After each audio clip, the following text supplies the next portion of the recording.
Good morning, honorable judges and audiences, and participants of ASEAN LUMINA storytelling competition. My name is Hafizh Putranda Sulaiman from Sampoerna University, South Jakarta. Today, I'm going to bring you a story. But before that, have you ever wondered how far we've come? In our journey to seek prosperity and food security, have we truly got it all? Or perhaps we all forgot what our folk tales and legends have warned us. We all knew the tale of the rice goddess and the dragon, but do we really know what they honor? Perhaps this time, our story will begin not long ago in a village where technology and old belief live side by side. The people were known for their bountiful harvest until a drought struck them.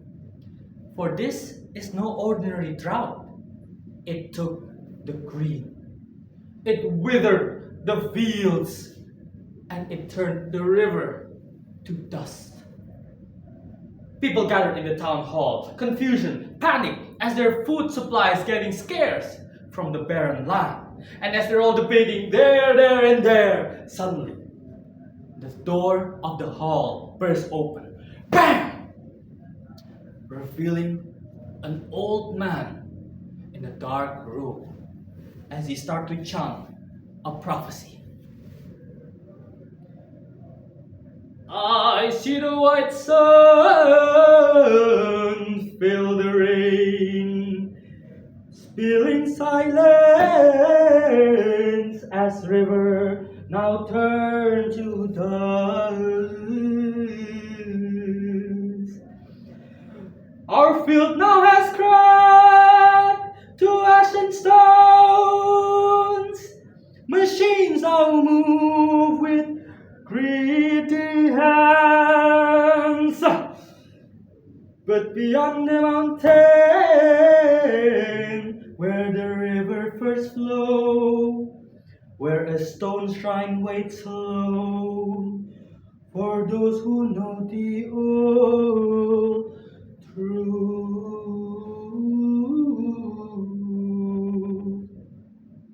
The man spoke of a prophecy about a lost water beyond the mountain, where only the one who knows the old truth shall seek the way.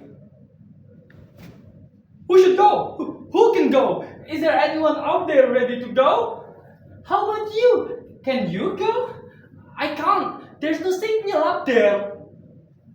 And so people were confused there, and there, everywhere, until a voice got through. I will go for everyone. Then all eyes turned to a young man, a simple farmer, brittle and thin. The villagers mocked him and questioned him at first, but then he slowly replied, My name is Abdi. I have only been a farmer my whole life, but I will find the lost water, and I will seek the old truth. With his resolve, the villagers let him go, as his journey traveled through dried rivers and tiring hills until he arrived at a forest where once known for its emerald green color, now turned bare as a wasteland. However, beneath a withered tree sat a little girl with her little brother. The girl noticed Abdi passing by and asked, Hi, where are you going? I will seek the lost water up there, and I will find the old truth. The girls were amazed and said, Oh, okay, I'll come with you if you can answer my question. The girl stepped closer. If your machine is clever enough to count for every grain that it took, then why can it not hear when the soil grew tired?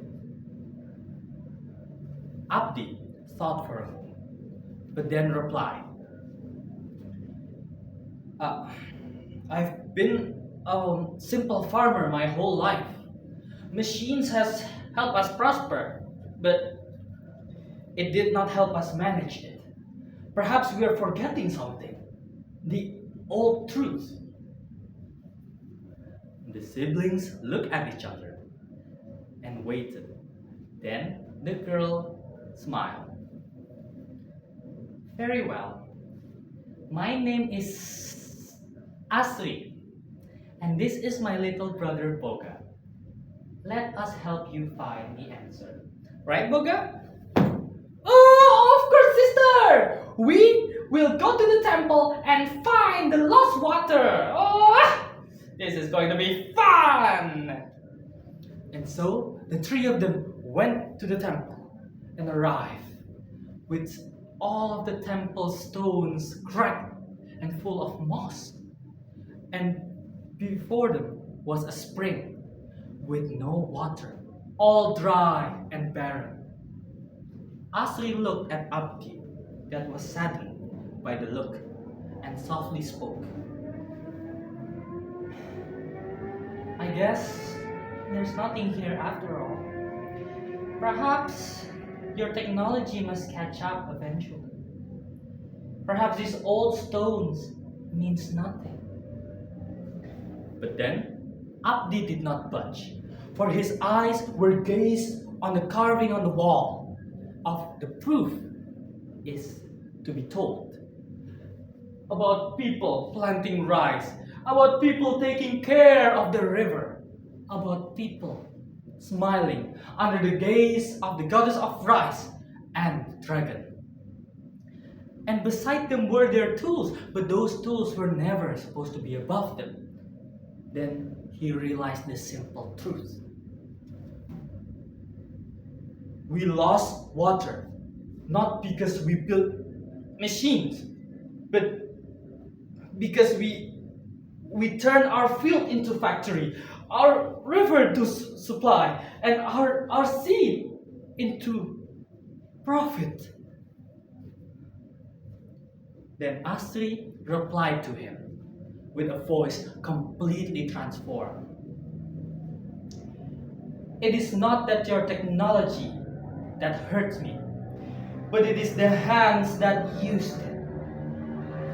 Abdi was shocked, for when he turned, he gazed upon Asri, who stood no longer as a girl, but as Dewi Sri herself, radiant but sorrowful. Boga stood beside her, but then transformed into the blue river dragon, who stood menacingly beside her. Dewi Sri then raised her hand. Now you remember that prosperity is not to be taken by greed, it is to be taken by balance. Guard it, take from nature, while give the care that you promised. Then suddenly, the blue dragon plunged into the river, stones split, and water burst through the stones, flowing down from the mountain to the village, breaking the drought. Abdi was about to speak, but Dewi Sri and her dragon has completely vanished, only leaving a message and water to carry home. At the end of the day, in our journey to seek prosperity, we have forgotten that our nature does not speak under our atrocities, under our greed. It did not scream, for it only hoped for us to balance the blessing by the care we give back.